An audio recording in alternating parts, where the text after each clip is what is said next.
मैं ना मेरा हिंसक कोई मामला है। जिस तरह से देश के लोकतंत्र को कुचलने की कोशिश चल रही है, किसान आंदोलन में शुभकर्ण की हत्या, एक 17 साल का बच्चा है उसकी हत्या करना, लोगों को उनके आंदोलन के अधिकार से रोकने का एक हथकंडा है। भी लोग हमारे खिलाफ आवाज़ ना उठाएं, उस आवाज़ को दबाने का ये मामला है।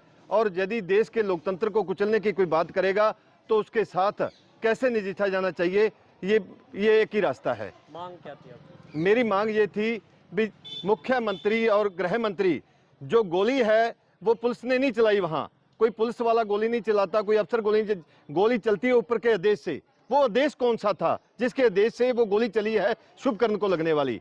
और शुभकर्ण को जो गोली लगी है उसके लिए जो आदेश देने वाला आदमी है वो कौन है, इस आइडेंटिफाई होना चाहिए। वो मुख्यमंत्री, वो गृह मंत्री, वो भारत का गृह मंत्री, वो प्रधानमंत्री, इन चारों लोगों के बिना कोई भी पुलिस वाला गोली कभी नहीं चलाता। तो और मैंने ये मांग किया मुख्यमंत्री और गृह मंत्री हरियाणा से, यदि मतलब गोली चली है, आप अपना लाई डिटेक्ट टेस्ट करवा के लोगों के सामने सच सामने आए, अपना लाई डिटेक्ट टेस्ट करवा के सिद्ध करो ये आपके देश से नहीं गोली चली है, ये उन्होंने अपने आप गोली चलाई है। पहले वो दोनों की हत्या करने की आपने बात की है। देखो ऐसे यदि मैं जब देखता हूं वो 22 साल का नौजवान है, शुभकर्ण 22 साल का नौजवान है, और 22 साल का मेरा एक बेटा 21 साल का, एक 22 साल का, रात को मुझे उठाते हैं वो आके, मुझे सपनों में आते हैं, मेरे हरदम जहन में रहते हैं, पापा यदि हमारे साथ ऐसा हुआ था तो आप फिर भी चुप बैठ जाते।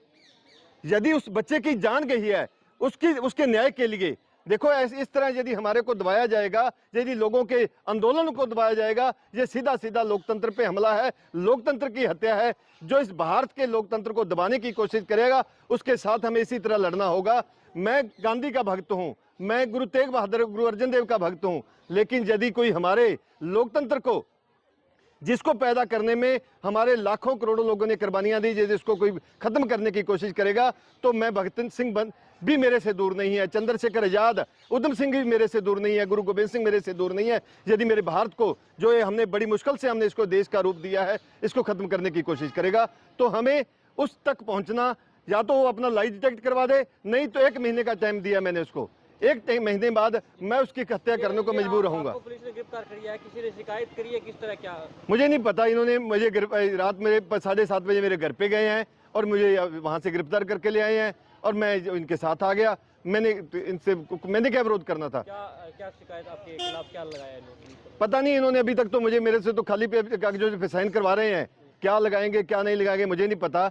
एक मुझे कहा भी आपके खिलाफ पर्चा दर्ज है, आपने इन्होंने जो कागज दे रहे हैं मुझसे साइन करवा रहे हैं। करने के लिए किसी शिकायत तो होती है? मुझे नहीं पता, मुझे इस बारे में कुछ भी पता नहीं है। मेरे से जो ये खाली कागजों पे साइन करवा रहे हैं मैं अपने साइन से इन पे कर रहा हूँ। जी बराड़ साहब, तो आप खुली धमकी दी, आप ज्ञापन के तौर पे या मुख्यमंत्री से या कोई पर्सनल तौर पर उनसे मिलकर भी बातचीत कर सकते थे इसका सोल्यूशन निकालने का? आप यदि थोड़ा सा पीछे का इतिहास देखोगे, मैंने कितनी बार कहा है इस देश का सारा जो सिस्टम मर चुका है, इसका चुनाव आयोग, हमारे स्वतंत्र संस्थाएं मर चुकी हैं, सीबीआई, ईडी, इनकम टैक्स, यहां तक मैं कहता हूं जुडिशरी भी यहां इस देश की मर चुकी है। किससे शिकायत करें, किससे शिकायत की जाए, किससे शिकायत करें? इस देश का यदि लोकतंत्र चला गया तो इस देश के टुकड़े टुकड़े हो जाएंगे, और इस देश के यदि टुकड़े होने से बचाना है, इस लोकतंत्र को जिंदा रखना होगा तो हमें लड़ना होगा। आज मैं लड़ूं, चाहे आने वाले समय में मेरी आने वाली पीढ़ियां लड़ें। आप